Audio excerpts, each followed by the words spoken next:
Hi, second graders. Today we are going to be learning about idioms. We have learned about them in the past, so they are review. But remember, they're kind of a hard thing to learn and to get down, so that's why we're cycling back to it today.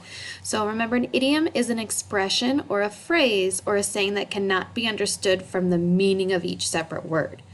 Idioms are often used when speaking or writing in informal situations, and you can use context clues from the sentence to understand the meaning of the idioms.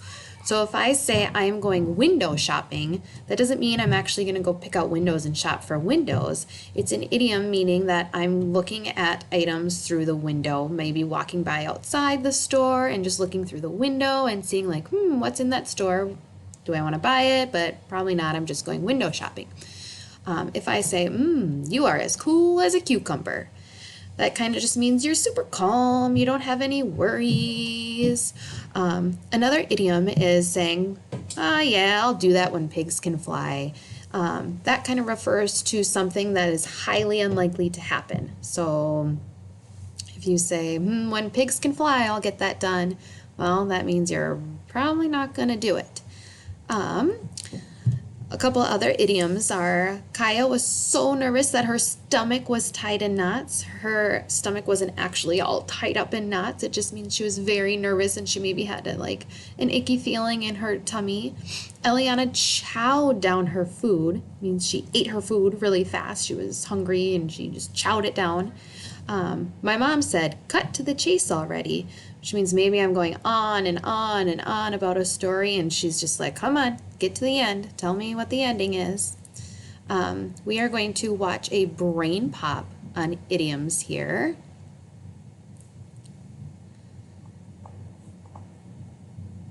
Hey, Moby. What's in the bag? Yikes! Dear Tim and Moby, what are idioms? Sincerely, Eric. An idiom is an expression whose meaning is completely different from what its words seem to say. Instead, it has a figurative meaning, an additional layer of understanding known only to those who are already familiar with the idiom. For example, to let the cat out of the bag is an idiom that really means to reveal a piece of information, often a secret.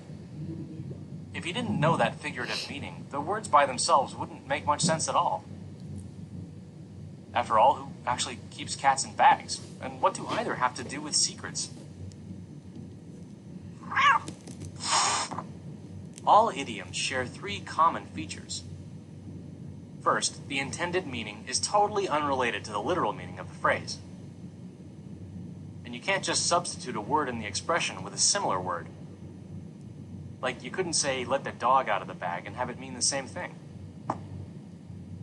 Finally, you can't modify an idiom's words with adjectives and other words.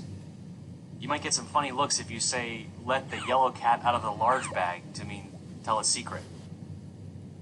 Well, a lot of idioms have really cool origins. Take shake a leg, which is another way to say hurry up. Some people think it's related to the expression show a leg, used by officers in the 18th century British Royal Navy to order sailors out of bed. Each sailor had to stick his leg out of his bunk to prove that he was awake. Yeah, just about every idiom is specific to a certain culture or language. You probably know what shake a leg means if you speak English, and definitely if you're an 18th century British sailor. But outsiders can get pretty confused. Most idioms lose their meaning when translated into other languages. Still, idioms are a useful tool because they help make writing more colorful. Well, you tell me, which is more interesting to read? Worthington had a big problem, or Worthington had a monkey on his back? Yeah, I guess monkeys do make everything more interesting. Anyway, there are literally thousands of idioms out there. William Shakespeare himself coined more than 2,000 English idioms that we still use today.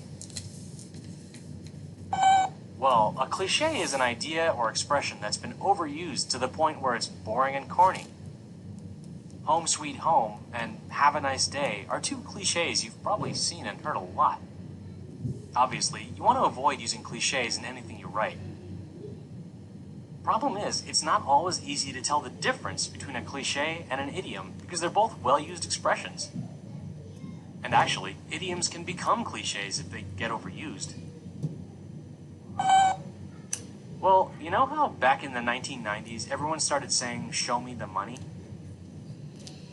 It was used in a famous movie, and it became an idiom, meaning basically, give me what I really want. Within a couple years, it was completely played out. You'd see it on bumper stickers, in ads, in other movies, on TV. You couldn't get away from it. So now, it's a cliche. Well, the term cliche can apply to more than just words. Objects, situations, even personality traits can become cliches as long as they keep popping up.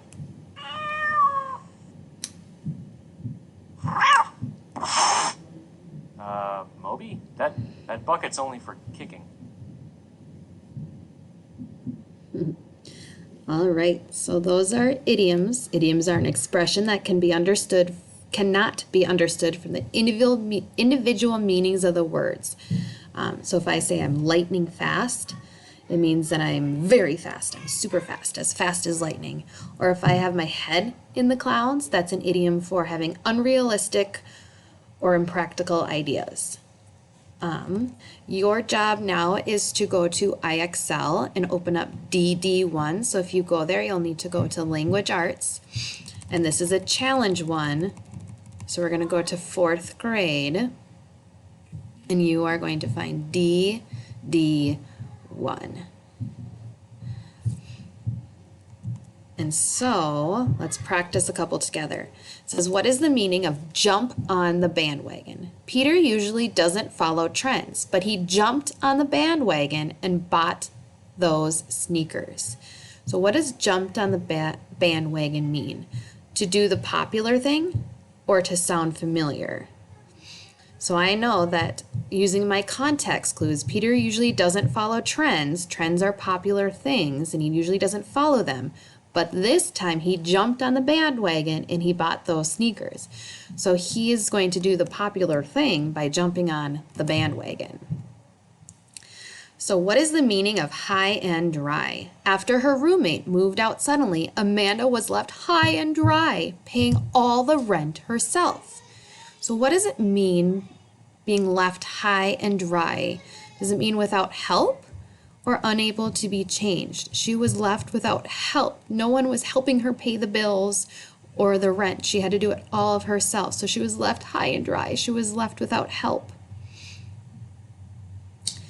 What is the meaning of on the back burner? My hobbies will be on the back burner until studying for exams stops taking up my free time. So what does it mean being on the back burner? My hobbies are like what I like to do: basketball, baseball, swimming, art, Girl Scouts. So does it mean far away or on hold? My hobbies will be far away until studying for exams? That doesn't really make sense. Or my hobbies will be on the back burner. They'll be on hold until studying for my exams are done. So what comes first? School comes first. So then my hobbies are on hold until I'm done with that. Okay, keep going, try your best, try to get to 80. If you get up and you get shut down, then go ahead and stop. Or if you need help, please message me on Seesaw and I will get in touch with you. Good luck.